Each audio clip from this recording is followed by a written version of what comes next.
Hi, I'm Debbie Harbeck, and I'm a certified life coach working with women in midlife and through the menopause transition. So each week, I'll be sharing the latest information, inspiration, and generate some momentum so you can move forward and feel more in control of your changing midlife body and your life. Let's go. Hi, I just wanted to pop on before this episode to let you know that my 30-day Get Out and Walk Challenge begins this Sunday, May 12th, which happens to be Mother's Day here in North America. So the goal is to get outside and walk for 20 minutes a day, rain or shine, for 30 days. If you'd like to join us, it's absolutely free. So just go to the show notes and you'll find the link to sign up. Now, on to the episode. Hi, and welcome back to the podcast. So today we're talking about creating a positive mindset. And I know this is an issue for a lot of us. Sometimes you might feel like your mindset is negative, and that may lead you to feeling unmotivated or maybe anxious or lonely. And nobody likes to feel like this. And you may even be worried that your negative mindset will cause you to be ill or have other physical issues. And that on top of it will just cause a continuous negative loop or spiral, which will absolutely drain you. So what I'm going to talk about today, you can apply if you find yourself in a negative spiral, or if you're feeling anxious, or even if you're just feeling bored.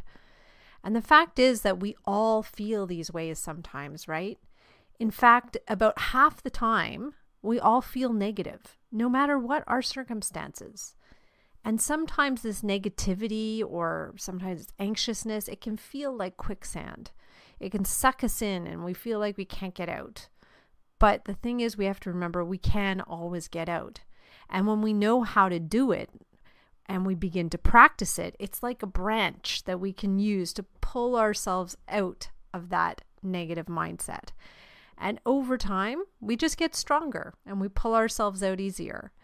As you know, I'm a coach, and as much as it seems that what I do with my clients is about building new habits, like building an exercise habit or eating healthier foods or getting enough sleep, yes, these are things I do. But what's at the heart of coaching is creating a mindset that allows for these habits to take root.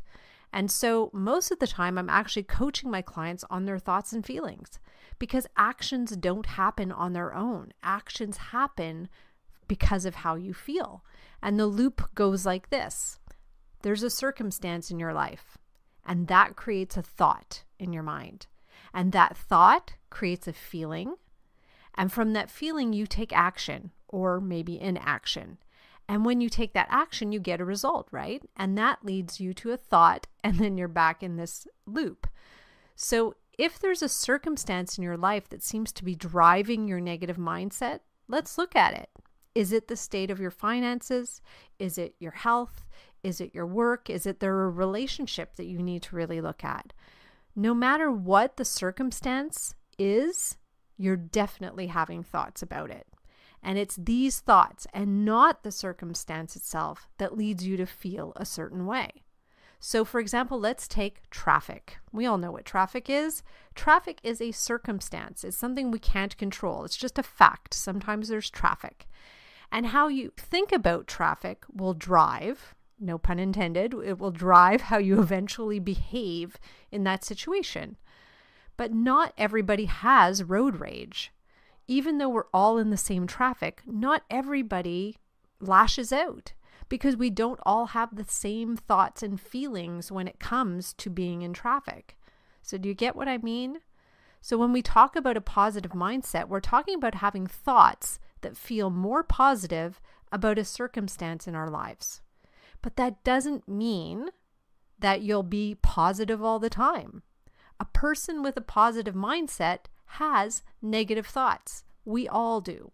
The difference is that the person with the positive mindset recognizes the thoughts that are negative and they deliberately or consciously do something about it. And that's what I'm going to talk about here. What can you do about it? Because there are things you can do to create a positive mindset when you have negative or anxious thoughts.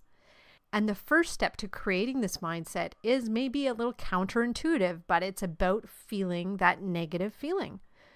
So to get to the thoughts that are driving your mindset, you have to start with your feelings, because feelings tend to be easier to identify. There's sensations in our physical body, like a racing heart or tightness in your throat or tightness in your belly, sometimes lower back pain. So when we feel this, we go with it instead of trying to get away from it. So a lot of times when we feel these things, we just want to get away from them. But what I'm asking you to do is to sit with them. Sit and face it, because you can't change what you can't see. So I suggest when you sit down with this emotion, whatever it is, you put a timer on. Put it on for 2 minutes or 5 minutes maybe, or maybe even 10 minutes if you're feeling like you really need to do this, and just sit in the poop of that emotion. It's uncomfortable for sure. So sit with a curious mind though. Sit like it's an experiment, like you're getting really curious about what's showing up for you. So make sure you've got a paper and pen or your phone so you can write these thoughts down as they come to your mind, or maybe you want to say them out loud. The point is to get the thoughts out of your head and your body and get them out into the world. You need to acknowledge these thoughts without judging them. And you're recognizing that they're only thoughts. They can't hurt you. But once they've seen the light of day, once they're out in the physical world, they'll be less powerful. So doing this kind of thing is like throwing a little bit of water on the Wicked Witch. It kind of diminishes their power. But of course, this isn't a one and done process. It's something you need to do over and over again, like anything you want to get good at. It takes practice. But over time, you will catch yourself in these negative spirals sooner and be able to sit with them sooner before they become a problem. So we're allowing the feeling, we're noticing thoughts, and we're writing them down or even shouting them out if we want to. Now, there may be a temptation to, when you're sitting there, to divert your attention to something else so that you avoid feeling bad. Maybe you're thinking, oh, I'll just go for a walk, which seems like a healthy alternative. Or maybe you decide to head to the pantry or pop a cork on that bottle of wine or go on a shopping spree. But none of these things are good options if they're done with the intention to avoid something. So that takes us to the second step, is getting through this urge. An urge is something you want to do in order to avoid feeling an emotion. So even if that urge seems healthy, first sit with the emotion, get to know it, get to know yourself through it, and then make a choice to do or not to do the thing you were urging to do. It's usually in this moment that where all of a sudden you have an urge to do laundry, or you have an urge to go vacuum or go to the grocery store, check emails or whatever, because you don't want to sit with the emotion. But if you truly want to cultivate a more positive mindset, you've got to start by facing the negative. And our negative thoughts, they're not bad and they're not wrong, and they don't make us bad or wrong. And it's important to remember that no matter who you are or what you're going through, negative thoughts are normal. Like I said just a few minutes ago, at least half of our thoughts are likely negative for everyone, even people who seem positive and motivated. So the third step, once you've felt the feelings and survived these urges, the third thing you can do is create new thoughts and perspectives. So it's important that you do this third step after the first and second ones, because if you don't, you'll be building on shaky ground. Steps 1 and 2 are actually the solid foundation, without which your new thoughts will probably crumble down. And when you start building new thoughts, move slowly. Go in small increments. Create thoughts at first that are just slightly better than what you've been thinking. So if your thought, for example, has been, I don't have enough money, try creating a slightly better thought like, I have $200 in my bank account. So that's a fact. So try something factual. Try something that's true right now. Usually when we think of what's true and what's factual, it's better than the thought we're thinking, which usually isn't based in fact. Our negative thoughts are usually based in fear. Now, I know you may want to have the thought like, I've got more money than I know what to do with. But if your current thought is actually, I don't have enough money, that's too big a jump. There's a huge gap there. You won't be able to believe that you've got more than enough money if your thought is, I don't have enough money. So start with the facts. Start with what's in your bank account. What is the truth? And then build from there. Now, with these 3 steps I've shared, you can create a positive mindset. You can create new thoughts. You can deal with your negative thoughts when they show up. But there's also a 4th kind of technique that I use that helps me reinforce a positive mindset. And that's to remember that everything is temporary. Life is temporary. And I know maybe this may seem morbid to some of you, but reminding yourself that this time you have right now is short, that's a really healthy thing to do because it's honest.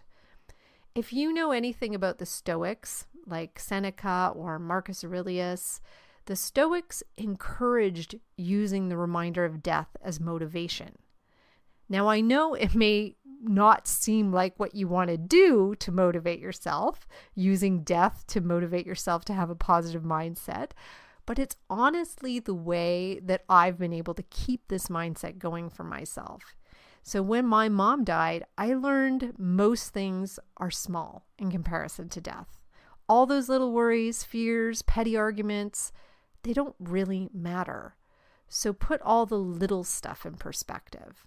And then maybe there's big stuff. Maybe there's decisions you've been putting off at home or at work, and you're feeling negative when you think of these things. Then remember, you've got today. You can decide. You're 100% alive right now. So make decisions that you need or want to make. Don't put them off. Life is short. Realize you're not stuck, and then you'll create some forward movement. So it was ultimately this last step that allowed me to leave a corporate job and build a business and start a podcast and go through a relatively friendly divorce. The thought I had was, this is my one amazing life, and how do I want to spend it? How do I want to spend this life I've been given, which might be very short? So I leave you with that thought. How do you want to spend your one amazing life? It really is truly up to you. So with that, I want to thank you for listening to this episode today. I'm really grateful that you chose to join me. And if you enjoyed this episode, if you got something out of it, maybe share it with somebody you care about, and also rate it on Apple or Spotify or whatever platform you're using to listen. I would really appreciate it. And I'll be back next week with a fresh new episode with a guest. So keep moving forward, and bye for now.